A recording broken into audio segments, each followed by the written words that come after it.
पाँव छूने की जो बात है उसमें वो एक तरह से व्यवस्था और बेचैनी दोनों साफ दिख रही है कि अगर अधिकारी काम नहीं कर रहे हैं, काम अटक रहा है, तो कल को चुनाव में हम जाएंगे तो जनता को जवाब क्या देंगे। तो इस वजह से ये जो है इस तरह की जो बातें जो हैं वो सीएम की तरफ से नज़र आ रही हैं कि जिसके साथ जाते हैं सरकार उसकी बनती है। तो ये बात साबित हो चुका है 15 में जब वो राजद के साथ सरकार बनाए थे, अभी फिर एक बार उन्होंने सरकार बनाया, और अगर चुनाव में ये जाते हैं तो कुछ भी हो सकता है उलट पर, इसमें कोई मतलब अभी कुछ कहा नहीं जा सकता है। लेकिन नतीजे जो अभी से जो लोगों के जहन में आ रहे हैं कि फिर 15 वाले नतीजे दोहराए जा सकते हैं। ये भी चर्चा आ रही है कि इसी साल नवंबर तक दिसंबर तक चुनाव न करा दिया जाए। कारण उसका यही बताया जा रहा है कि अभी जदयू मजबूत स्थिति में है, इस बात को नीतीश कुमार समझते हैं और वो चाहते हैं कि चुनाव हो तो बेहतर रिजल्ट आएगा। कम से कम 12 लोकसभा क्षेत्रों में जो उनके सांसद जीत करके आए हैं वहाँ तो बेहतर स्थिति का साफ साफ पता चल रहा है। उसी तरह से भाजपा के भी 12 विधायक सांसद हैं। प्रधानमंत्री नरेंद्र मोदी का भी वो बार बार पैर छू लेते हैं, वो अपना पेट बार बार सहलाते रहते हैं। एक बार तो अशोक चौधरी के पिता के श्रद्धांजलि सभा में वो गए थे और वही फूल उठा के अशोक चौधरी के ऊपर छिड़कने लगे, और कई बार वो दो नेताओं का माथा जो तिलक लगाने वाले जो हैं वो। तो ये सार्वजनिक तौर पर नीतीश कुमार ये जो हरकतें कर रहे हैं, आपको क्या लगता है कि वो बीमार हैं, उनको अपने आप पर नियंत्रण नहीं है? नमस्कार, मैं हूं रवि रंजन, आप देख रहे हैं लाइव बिहार। लाइव बिहार पर प्रस्तुत है हमारा खास कार्यक्रम खरी खरी कार्यक्रम में हम जाने माने वरिष्ठ पत्रकार से जरूरी सवालों पर और आज दिन भर का जो विशेष मुद्दा है उस पर बातचीत करते हैं।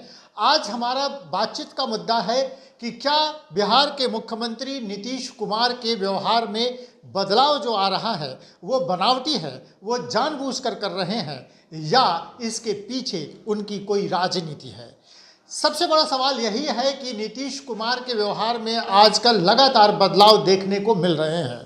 संदर्भ ये है कि कल ही नीतीश कुमार ने जेपी सेतु पथ के लोकार्पण के मौके पर एक इंजीनियर को ये कहा कि काम हमारा जल्दी से आप क्यों नहीं करते हैं, आप कहिए तो हम आपका पैर पकड़ लें।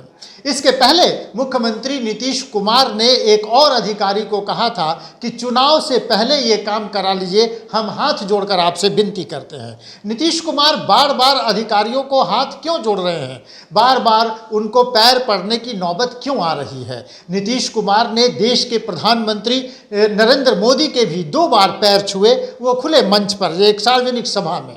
तो इनके पीछे क्या नीतीश कुमार के व्यवहार में जो बदलाव आ रहा है ये उनके भीतर कोई बदलाव है जिस पर उनको आत्मनियंत्रण नहीं है, या वो ये सब जानबूझकर कर रहे हैं?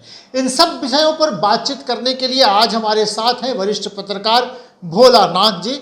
तो आइए हम बातचीत शुरू करते हैं। भोलानाथ जी का बहुत स्वागत है लाइव बिहार में सबसे पहले। और हम आपसे पहले यही जानना चाहेंगे कि नीतीश कुमार ने जो कल एक इंजीनियर को कहा कि आपका हम पैर पकड़ते हैं, ये हमारा काम जल्दी करवाइए, ये पैर पकड़ने की नौबत बिहार के मुख्यमंत्री को क्यों आ रही है? देखिए रवि जी, एक बात तो ये है कि बिहार में या अपने भारतीय लोकतंत्र में जो संवैधानिक व्यवस्था है उसमें सीएम का पोस्ट जो है वो राज्य में सर्वोपरि होता है, सबसे प्रमुख होता है। एक तरह से वही वास्तविक प्रधान होता है, मतलब उसके ऊपर कोई पावर ऐसा नहीं है। संवैधानिक प्रधान जो होते हैं वो राज्यपाल होते हैं, लेकिन सारी शक्तियां मुख्यमंत्री में निहित होती हैं। तो अगर मुख्यमंत्री जो कि शीर्ष पद पर हैं, जिनके कि एक इशारे पर, एक नज़र की जुम्बिश पर सारे काम हो जाने चाहिए, अधिकारियों को इशारा समझ लेना चाहिए, वैसे में अगर सीएम को ये कहने की नौबत आ रही है कि पाँव पकड़ लेंगे, तो ये अपने आप में बड़ा चकित करने वाला है। इससे कई चीज़ें तो साफ साफ भी हो रही हैं कि क्या सरकार का, मुख्यमंत्री का शासन पर वो नियंत्रण, जो कंट्रोल जो है वो क्या ख़त्म हो गया है? क्या अधिकारी उनकी बात नहीं सुन रहे हैं? अब कल की जो बात है जिसमें कि वो इंजीनियर के पाँव पकड़ने की बात कर रहे थे कि काम जल्दी कर दीजिए, तो इंजीनियर और सरकारी भी नहीं था, वो एक निजी एजेंसी जो काम करा रही है उस एजेंसी का कर्मचारी था। वो एजेंसी में काम करता से जुड़ा हुआ था, जो कि इंजीनियर था। और जब सीएम पाँव छूने के लिए आगे बढ़ गए, तब बड़ी मुश्किल से प्रत्यय अमृत जो कि विभाग के अपर मुख्य सचिव है, उन्होंने हाथ जोड़ करके कहा कि नहीं ठीक है हम करवा लेंगे, आप छोड़ दीजिए। और वो इंजीनियर भी कहा कि नहीं नहीं सर छोड़ दीजिए, हम कर लेंगे। तो ये इस तरह की नौबत आती है तो विपक्ष कहीं ना कहीं हमलावर होता है। ऐसे में तेजस्वी यादव जी अगर बयान दे रहे हैं कि ये सरकार की लाचारी साफ दिख रही है, तो इसमें इस बात में बल तो मिलता है कि ये सरकार की व्यवस्था को दिखाता है, मुख्यमंत्री की व्यवस्था को दिखाता है कि वो जो कि शीर्ष पोस्ट पर हैं, जिनके पास की सारी शक्तियां निहित हैं, अगर उनको इस तरह का बिहेव करना पड़ रहा है, इंजीनियर के पांव छूने की नौबत आ रही है, तो कहीं ना कहीं सरकार का इकबाल बुलंद जो है, हनक जो है, वो कम होता दिख रहा है।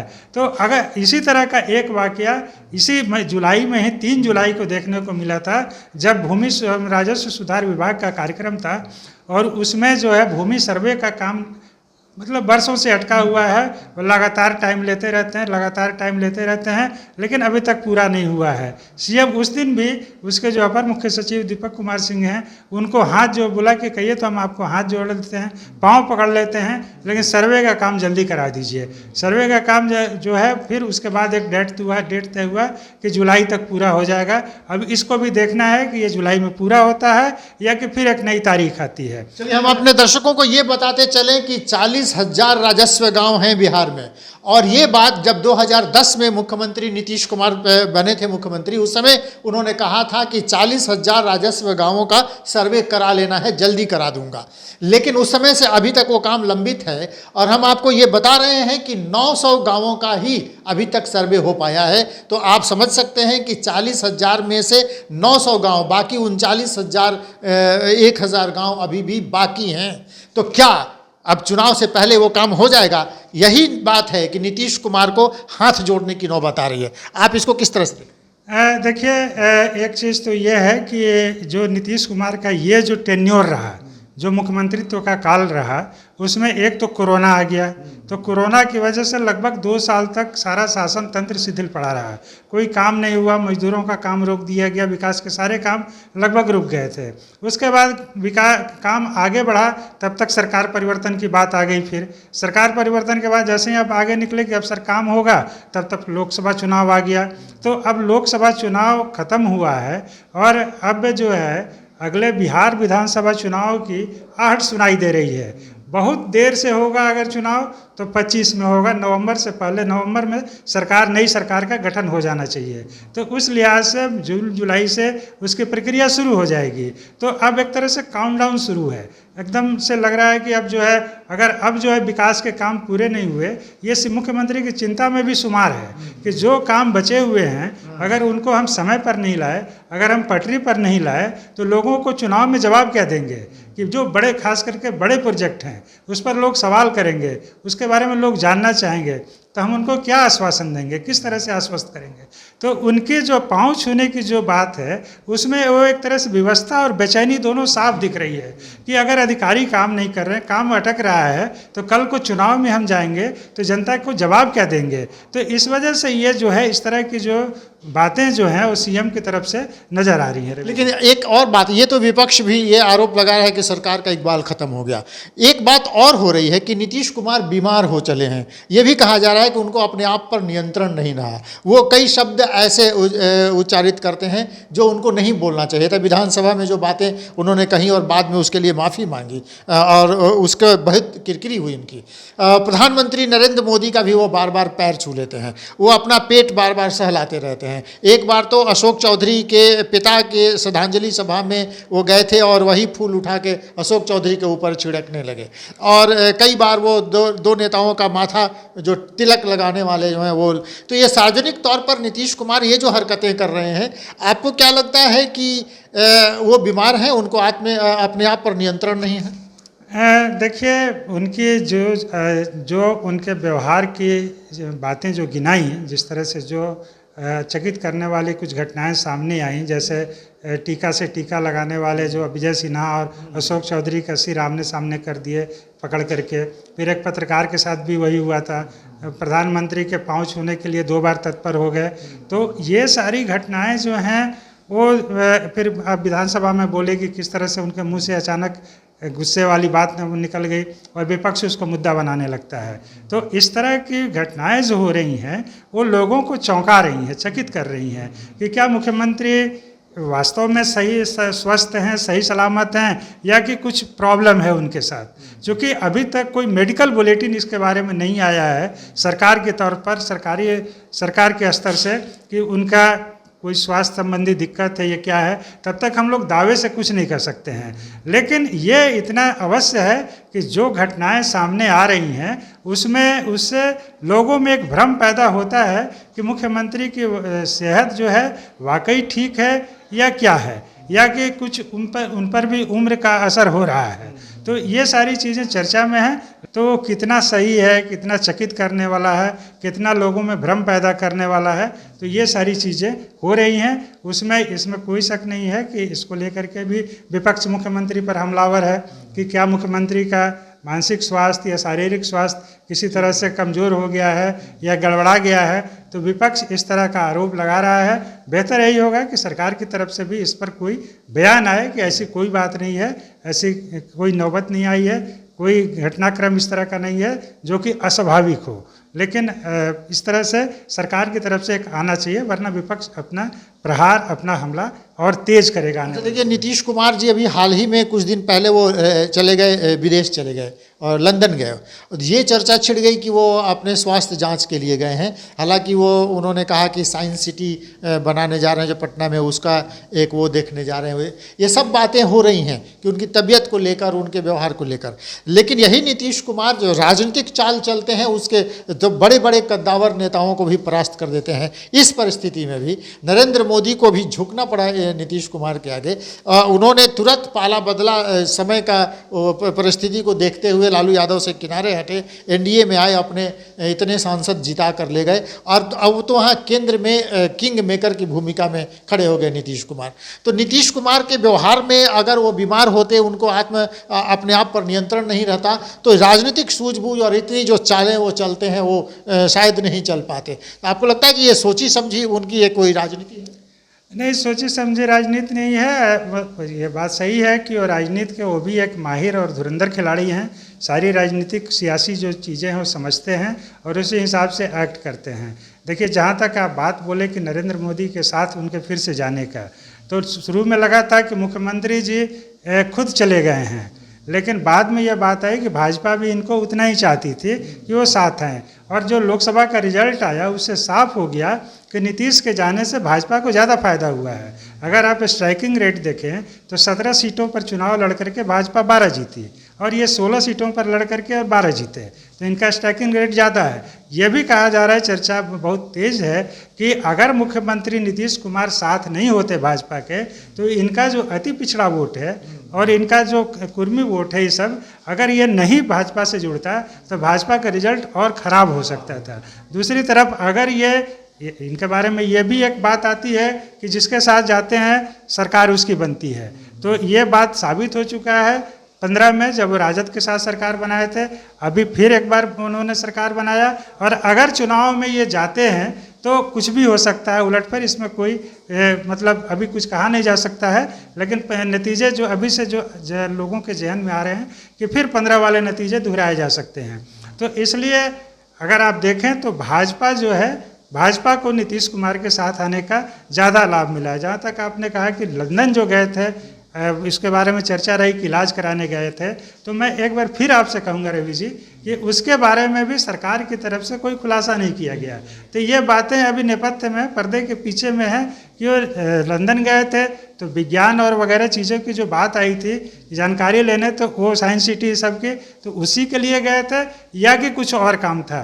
तो वो कुछ और काम किया था, इसका अभी खुलासा नहीं हुआ है सरकार की तरफ से। तो इसलिए अभी उस बारे में कुछ कहना साफ साफ उचित नहीं होगा।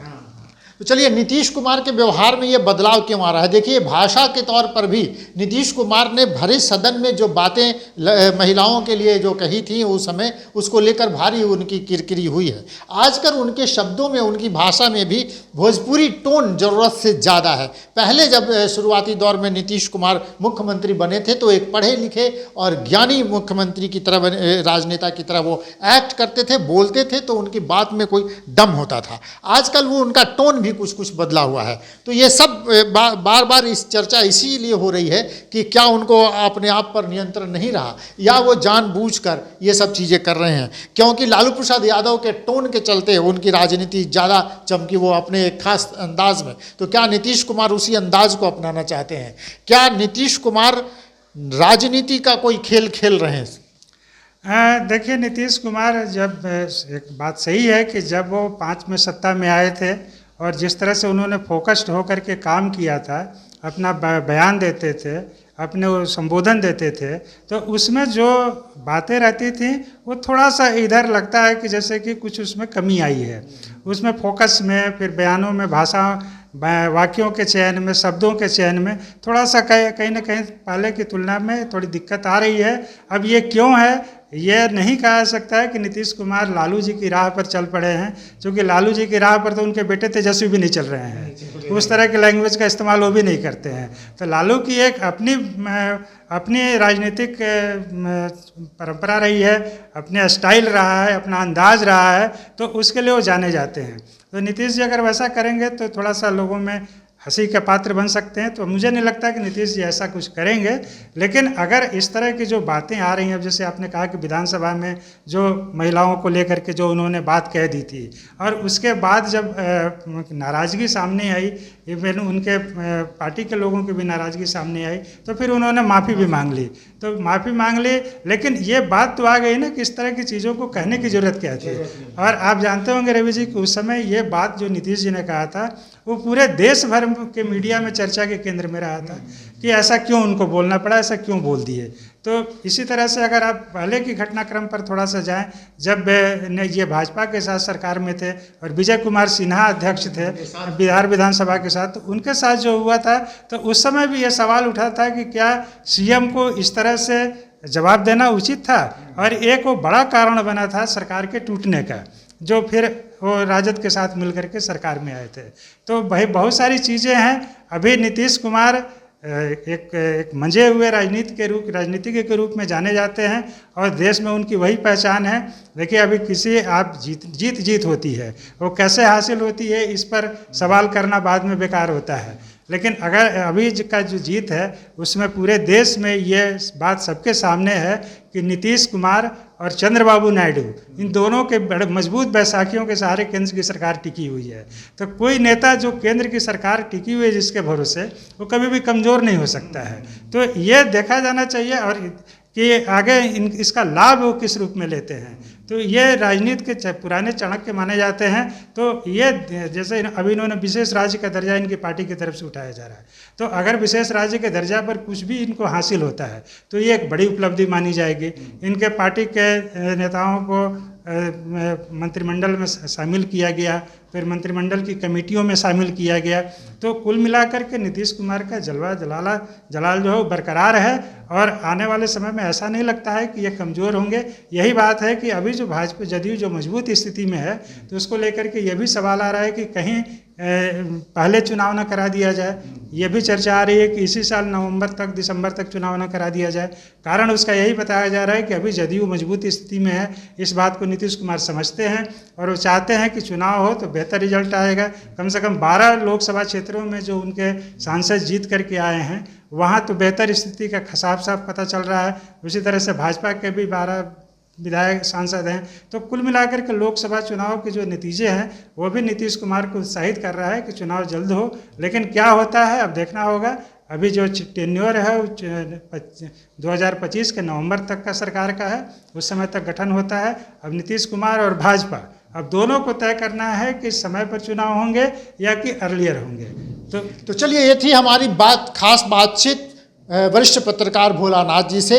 इस बातचीत में ये बात निकल कर आई कि नीतीश कुमार के जो व्यवहार में बदलाव आ रहे हैं या नीतीश कुमार जो इस तरह की हरकतें कर रहे हैं जो चर्चा का विषय बन रही हैं, उसमें कोई खास बात नहीं है। नीतीश कुमार और मजबूत होकर उभर कर सामने आ रहे हैं और आने वाले 2025 के चुनाव में नीतीश कुमार कोई बड़ा करामात कर सकते हैं। तो बने रहिए लाइव बिहार के साथ। हमारी ये बातचीत आपको कैसी लगी, आप कमेंट बॉक्स में कमेंट लिखकर जरूर हमें बताइए और जुड़े रहिए लाइव बिहार के साथ। देखते रहिए लाइव बिहार। नमस्कार।